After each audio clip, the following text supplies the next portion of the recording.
That was so good. That's from Dear Evan Hansen, if you don't know that show. And Greg, you were working, man. Hi, everybody. I am Mark, and it's my honor to be here and to be with you. And thank you, Cityside, for the opportunity to serve you. Let me get my timer going. I want to look at that reading for a moment. I want to break that down for us because it's super easy to bypass, like, what? And just keep going. It's from A Course in Miracles, and much of A Course in Miracles is written in iambic pentameter. So you've really got to learn how to get the rhythm of it, and then once you get the rhythm of it, it gets you. And there's just so much gold inside that. So could we pull that up, Dom, for a moment? So let me just break this down, if I may, because it really is the foundation upon why we're here this month. The fact that God is love does not require belief, but it does require acceptance. Boom, right there. Right? God is love. This is not a belief. This is a reality. So it's not waiting for you to question it. Question it all you want. It's real. What it's waiting for is your acceptance of this. It is indeed possible for you to deny facts, although it is impossible for you to change them. If you hold your hands over your eyes, you will not see because you're interfering with the laws of seeing. You see, this is what this world is. We're looking at the world through our hands, through our illusions, through our perceptions of life. We're going, this is what it is, this is what it is, this is what's true, this is what's true. But the writing on your hands are the lies of fear. That's what exists on your hands. And you can fight for its reality all you want, but in back of it is the life of God. So if you deny love, you will not know it because your cooperation is the law of its being. If you deny love, you will not know it. So you're denying love all day long. Let's just accept that. But you don't know that that is what's happening because you're so busy seeing what you believe to be true. You can't change laws you didn't make. And the laws of happiness were created for you, not by you. Hallelujah. Hallelujah. The laws of happiness are created for you, not by you. Get over it, be happy. I don't know.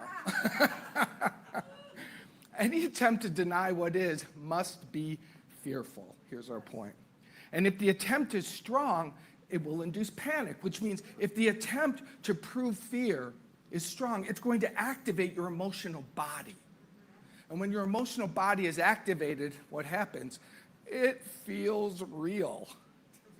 It feels alive, and it is alive in you, in that experience, in that moment. Where was I? Induce panic. Willing against reality, willing against love, willing against your happiness. Though it's impossible, it can be made into a very persistent goal, even though you don't even want it. Y'all are crazy, is that all right? But consider the result of this strange decision. You're devoting your mind to what you don't want. Underline, underline, bold. We devote our minds throughout the day to what we don't want, which simply means we think about what we don't want. We think about what we don't want. When we think about what we don't want, it activates our energy, our feeling nature, and it becomes real and it grabs us. And we collapse our identity with it, and then you're screaming, this is real. You're screaming, this is real. You are devoting your mind to what you do not want. How real can this devotion be? If you do not want it, it was never created. Weird. If it were never created, then it's nothing. So can you really devote yourself to nothing? That piece right there is just, it's impossible to comprehend, and yet it's everything. If you don't want it, it was never created. The Course in Miracles uses two words to kind of show the difference between what is created by God and what is made by fear. And it uses those two words intentionally. So when it's saying it's not created, it means it doesn't flow from the God self. The God self that you are cannot produce fear. Now, you can make it up. You make up fantasies all day long. You make up stuff. That's not of your true spiritual life force. Your life force creates, your BS mind makes. That's what happens. And so it's saying, if you don't want it, which you don't want the fear, it was never created. You never really caused it to be ultimately real. So God in his devotion to you, God in her devotion to you, created you devoted to everything and gave you what you are devoted to. That's another tongue twister. So basically, God's devoted to you. God had a divine idea. It's you. And in God's devotion, which is really a form of expression, God gave all that God is to you. Not the fear, not the darkness, not death, life, love, power, creativity. God gave, that's the devotion. And in God's full devotion, God gave you everything, which means you have the ability to create out of a quantum field. You have the, y'all listen, breathe. You have the ability to create anything, love, worlds upon worlds. What are you making? We got to pause. I mean, you guys you're at too important of a passage. This collective, you are at an important passage where you have the ability to know and stand the truth in the world of fear. You're right there. You're just at the tipping point. So that's why you're here. That's why this conversation, that's why you're waking up. So at this tipping point, you got to start to choose. You got to pay attention to what is happening. I have been given everything. So what am I doing with that attention, with that devotion? Attention and devotion are kind of, you could use those synonymously, is that the word? Synonymously, where you place your attention. But to make it, to give it a little more juice, what are you devoted to? You've got everything, anything, unlimited. What are you watching? What are you consuming? Who are you hanging out with? What are you saying? Oh, it's hard, isn't it? It's so, the patterns of fear, the patterns of belonging are low vibration in this world, but man, they kind of feed us a little bit. So we got to acknowledge that, but we got to choose. Where am I placing my devotion? You cannot make the unreal because the absence of reality is fearful, and fear cannot be created. There's that word again. Fear can't be created because what is created is of God. Fear can be made up. Fear can be imagined, and it can become your experience. So I'm not telling you, don't look at your world and go, I'm not feeling afraid. Don't play that game. Say, I'm feeling afraid, but is this ultimately who I am? Is there another possibility here? This becomes the question. As long as you believe that fear is possible, you will not create. That's like the mic drop. And this is what's so important. As long as you believe fear is possible, which we do, whenever you're consumed by fear, you're making up your past. You're repeating your past. Fear causes repeat. Fear causes us to live in our patterns of not enoughness. This is what my mom told me. This is what life is supposed to be, blah, blah, blah, blah. None of that is creative. Creative is now. Creative is of your spirit. Creative is new. Creative is not dependent upon what fear thinks or anything of your past. It's not dependent on that. So when I'm in fear, I'm making stuff up. And I'd replace that word stuff, right? When I'm in my alignment with my divine power, I'm creating.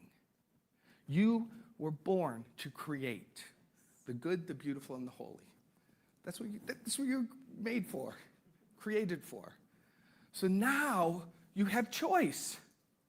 Now you have the ability to look and see, not judge, not blame, not feel bad.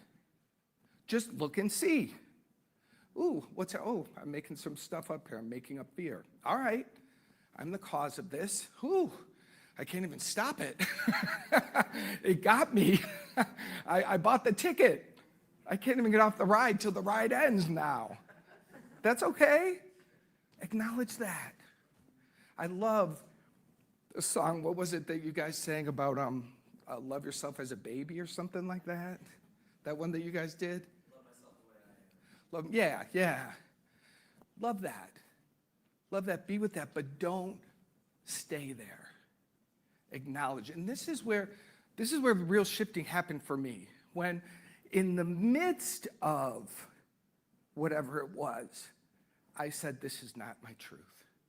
I mean, in the midst of the tsunami. And it felt like, it feels like a tsunami sometimes. It feels really overwhelming. This is not true. This is not true. Ride through me, do what you're going to do. This is the path. We start to be able to speak these words. And I promise you, they're game changers. And what I love about this focus this month, I love this. I love that your leadership chose this. Because it's taking this world of fear and it's saying, how can we use it? And that really is the game. The game is, again, I'm super Course in Miracles, as you know now, so I can't stop speaking from it. But it says, love will locate you wherever you are, and wherever you are, it'll flip it over and use it to bring you home. So whatever upset you're in, whatever story you've made up about yourself, love goes, okay, well, we'll start there. And it flips it over, and it starts to unravel you back. So the ones that we're looking at today, real doozies, shame and loneliness.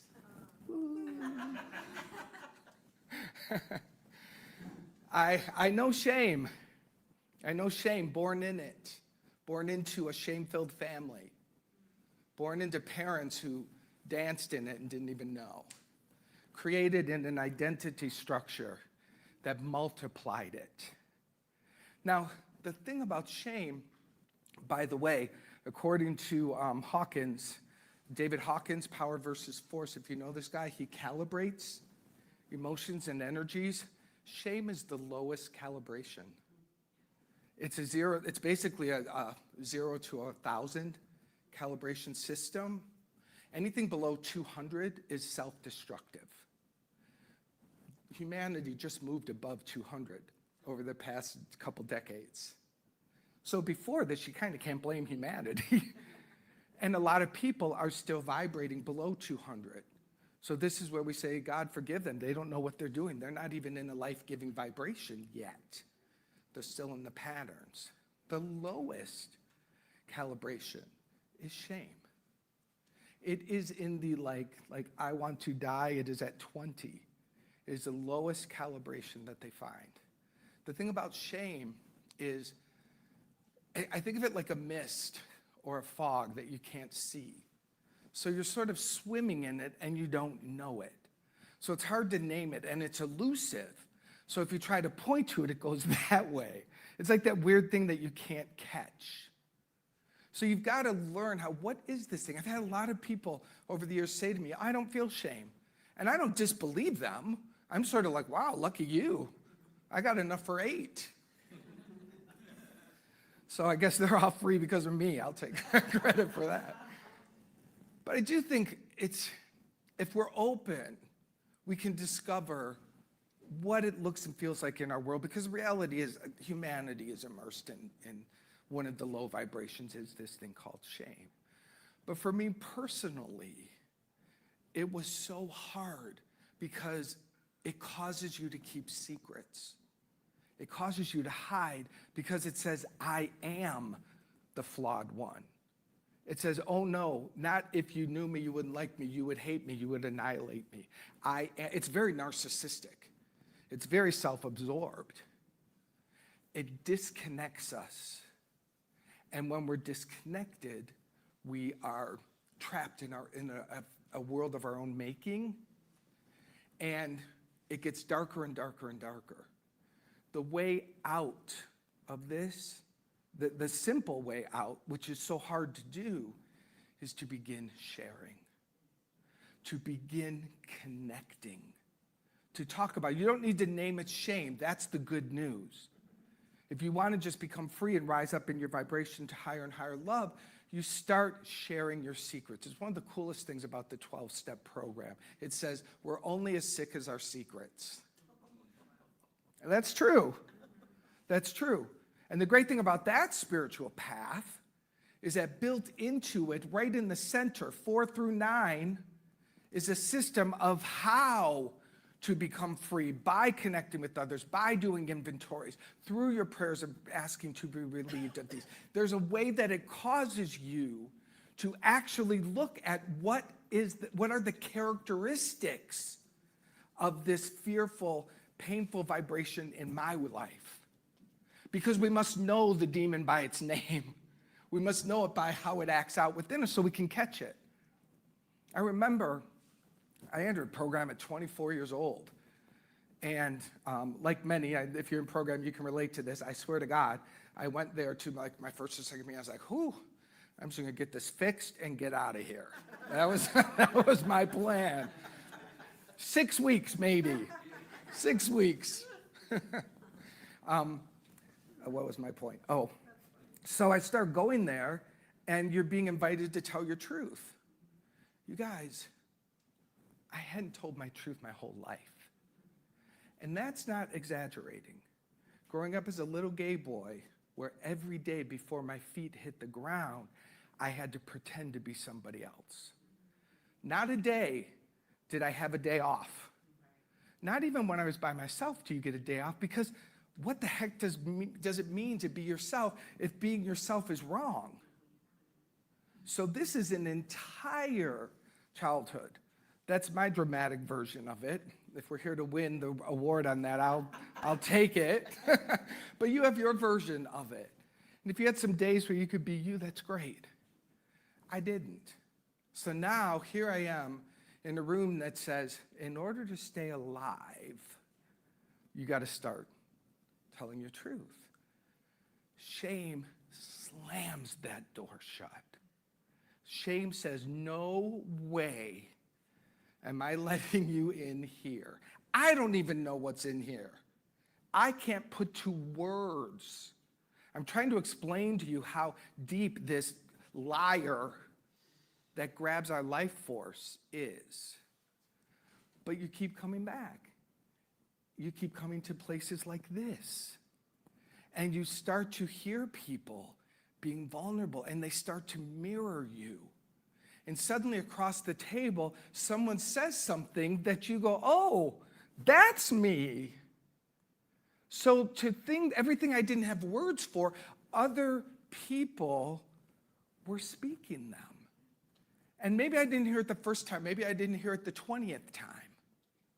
But eventually, something would open up. I'd go, oh, that's me too. Not me, ultimately me. It's the doorway to me. It's taking ownership of what has captured me.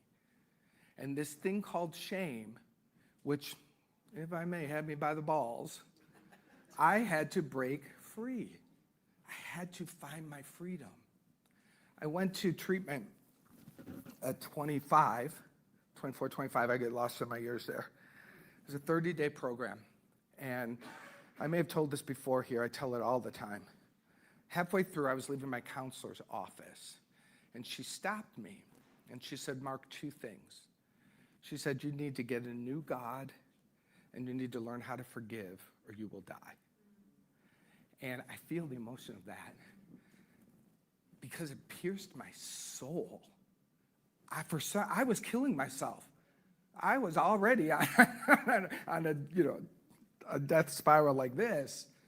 But those words, I know they came from love, because only love can pierce your soul like that. And it went in and it turned something. And here I am over 30 years later. That's been my whole adult life. My whole adult life has been getting a new God, expanded. There's more. and to live a life of forgiveness that is non-negotiable. Non-negotiable. You must walk through the doorway where you must forgive everyone for everything. You can't do that if you're still entertaining broken identities of who you think you are. You're shameful. You're lonely. These are the things that trap us, disconnect us, and make it impossible, temporarily,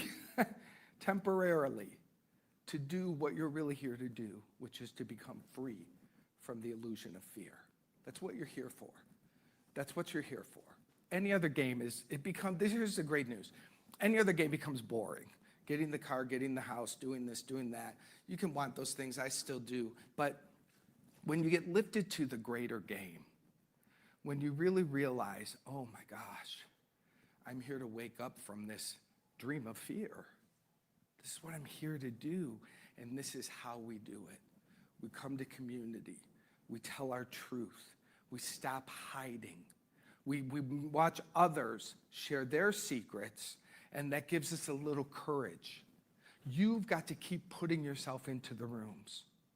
Be it here, be it program, be it therapy, whatever you do, you've got to keep putting yourselves here. And I want to ask you to do it more, to do it way more. Let me see if I've got more time to ask you. Oh, I do. You've got to commit to giving more of your life to this, whatever this is. Science of Mind doesn't have that confessional sort of thing. Oh, by the way, that was fun too. I was Catholic, and if you went to confession, y'all, if you're not Catholic, you're like 9. And you're sitting there, and they've got these scary dark booths. You've probably seen them in a movie. And the door opens, you go into this little box. It's like an old phone booth. And there's someone on the other side with this creepy screen. And, I mean, you know it's the priest, but it's creepy. And you have to go in there and confess your sins. Now, the heart of this is good. It kind of lines up, right? Tell your truth. Relieve yourself. Be seen so that you can be lifted. But you're 9, and you don't quite get it, and you're scared you're going to get in trouble. And so you go in there and you say, I remember making stuff up to be in the confession. I lied in the confession. Like, I had to do something. I wasn't going to tell my truth. I didn't have words for the terror. So I just chose weird stuff. And then they sent us, and we had to do so many Hail Marys and so many Our Fathers, and it was over. Again, I don't want to throw them completely under the bus. There's real purpose at the center of that ritual. But for me, and I guarantee you, my classmates, we didn't get it. We didn't get it. Science of Mind doesn't have confession. Science of Mind doesn't have an actual inventory process in the middle of it, process like the 12 steps do. But Science of Mind has affirmative prayer. Science of Mind has a brilliant, scientific, artistic way of praying that accesses you to the highest vibration of God, reality, capital R, and from there uses the power of the word to create a present moment, to create a present moment new idea. It's an actual formula, and it is amazing. And the more you got, how long have I been doing that formula? Over 25 years. And it goes deeper and deeper and deeper. And the reason I reference this is because it's a way for you to begin telling your truth. You can go sit with a practitioner, and just between me and you can tell them you shot somebody. They can't do anything but pray for you. Well, I don't know about that one. Hold that one back until I find out. I want to double check that. But you can tell them how bad you're feeling. You can confess, you can relieve yourself of what you're holding against yourself. And someone who has spent the time to train their mind and their vibration to know the truth about you sits in that vibration. And when they do, they help you lift up to remember who you are. Isn't that phenomenal? It's an amazing thing. So, if you're one of those people, if I may do a commercial, if you're one of those people who goes, oh yeah, that's prayer, I'm not going to go there. Don't. Make this organization fill the room with 5 more practitioners because this is what works here. The talks are great. The community is great. The music is beautiful. Your one-on-one opportunity to let a simple thing be relieved is everything. It's everything. And it starts to carve the marble away that's around the David. Carve the marble and the fear around you where the God self resides. The gunk and everything that's keeping you from it is this shame, this belief in loneliness. And I know the loneliness too. I'm dating us. There's some people in the room who know this. If you remember the I Love Lucy shows, if you're too young, shut up. But there's this one silly episode where Lucy does this whole thing. She's the friends of the friendless. It's this whole thing. She has no friends. And so this whole thing about her being friends of the friendless. I would use that term. I'm friends of the friendless. I have no connection. This is a hard one, but it's easier than shame. And I want to give you your easy way out. I mean, super easy way out. When you're feeling lonely, text someone a positive thought. Send a good vibration to somebody. Cause connection. Shoot an email. Hey, I'm thinking about you. I hope you're doing well. Activate the connection from you. That is your best move. And again, it doesn't matter how fake it feels. It's not about how you feel about it. It's the action you take. You'll relieve it a little bit. Do it once, do it 3 times, do it 5 times. Take the moment to appreciate someone else. Now, this is quantum physics workable because there is nobody else out there. At the highest truth, there's one here, so you're always talking to yourself. And everyone literally is a reflection of you. You don't need to understand that, but it is absolutely true. Everyone is a mirror and a reflection of you. So it is true, as you give, you receive. So the lie of loneliness makes us contract and shrink and sit there and sing my Poor Me song. But the way to shift that is to reverse it and to say, I don't want to be stuck in this feeling. Let me do something. Now, you got to kind of move past the victim part of it, because in the center of it is this like, nobody wants me and I'm going to prove it. That's what, right? Isn't that kind of what we do? There's nobody here for me and I'm going to prove it. Well, you could. You could go in your room and you could prove that. You could fight for that. Or you could say, I believe there's nobody here for me, but what else could I prove? What else is possible? Remember, you live in a quantum field of infinite possibility, and everything's possible for you. We must reposition ourselves there over and over and over and over, because from there, you can cause what you want. You can create what you desire, and you can really, really become free from all of these fearful ideas, shame, loneliness, whatever they are. They really do become the doorways. That's the beautiful part. They really are the doorways for me today. When it comes up and when I feel it, it's now an opportunity to say what is really true. It used to be a wall that said, this is all that's true, and you're screwed. But through spiritual practice, through dedication, through everything, a doorway was made. And now you find the door and you walk through it. And here's the thing I want to end on before I pray. The reason you must do this, again, back to this, we are all one. When you carve a doorway through a wall of fear, and you learn how to walk through that doorway, you do it for everybody. And not kidding, it becomes the gift you give. It ripples out into the consciousness. It is a vibration of love that makes it easier for everybody else to find the door. So, if you're screaming about how horrible the world is, if you're riding all the dramas of what's happening out there, and they're happening out there, I hear, I don't pay attention.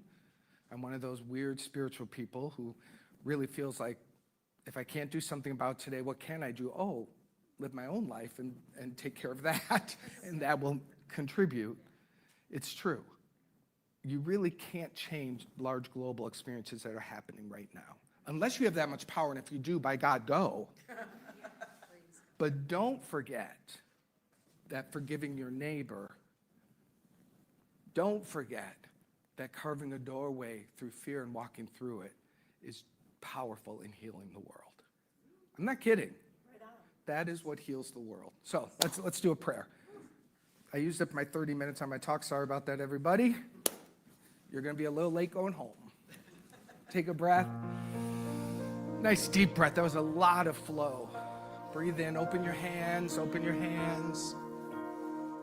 If you're a practitioner or minister and you feel available to stand, please do so. To hold this consciousness. You guys open your eyes and look around. There's a few practitioners here, ministers in the room. These are the ones that pray for you. These are the ones that you can cast your burdens upon. Take a breath.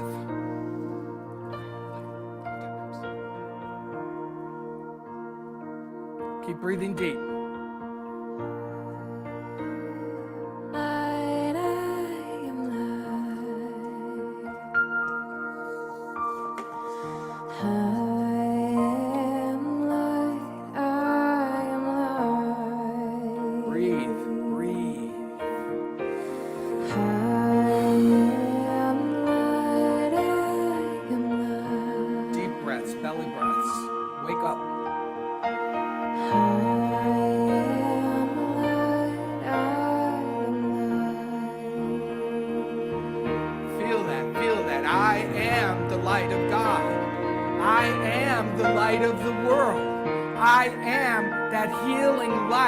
That can remove the darkness of fear. That is what I am. That is what we are. That is what Cityside Spiritual Community is. It is a light awakening within the darkness, denying the darkness, dispelling the darkness. This is what you can do and what you're here to do. I am the light of the world. And because we are that light, we see the word shame in our mind. We see it literally spelled out, S-H-A-M-E. See it in your mind. And say to it in your mind, you are not real. You are not of God. You do not own me any longer. Deny its power over you. Deny its reality. And imagine from your heart, streaming right at it, the energy of love and forgiveness blows it up. Just watch the word disappear. And see, imagine on the other side of that world, light, a city of light, a world of light, a mind filled with light, infinite light. You're not any of the stories. You're not the shame. You're not the loneliness. You're not the fear. You are everything that has always been here and back of it. You are the light.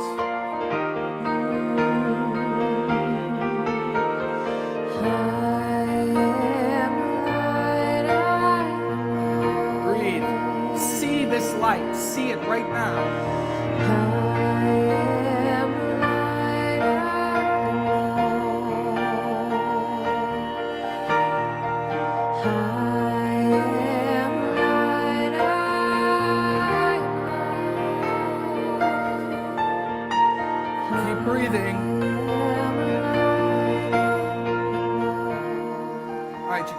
Activate this energy. Stand up if you can. Stand up. Stand up. Breathe. Breathe. I am light. I am light. I am light. I am light. I am light. I am light. I am light. I am light. I am light. Feel it expand through your body. Enliven this. I am light. I am light. Reach your arms up. I am light. light. I am light. I am light. I am light. Stretch it, expand it. I am that light. Take a breath. Now sing it.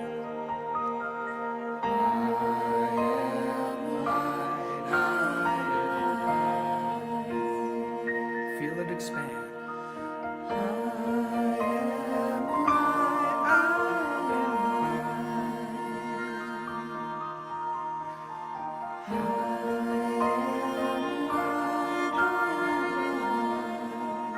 One more time.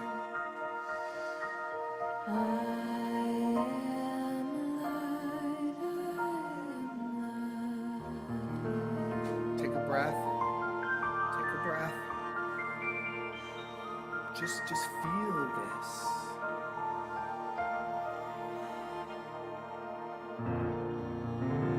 And so it is. And so it is.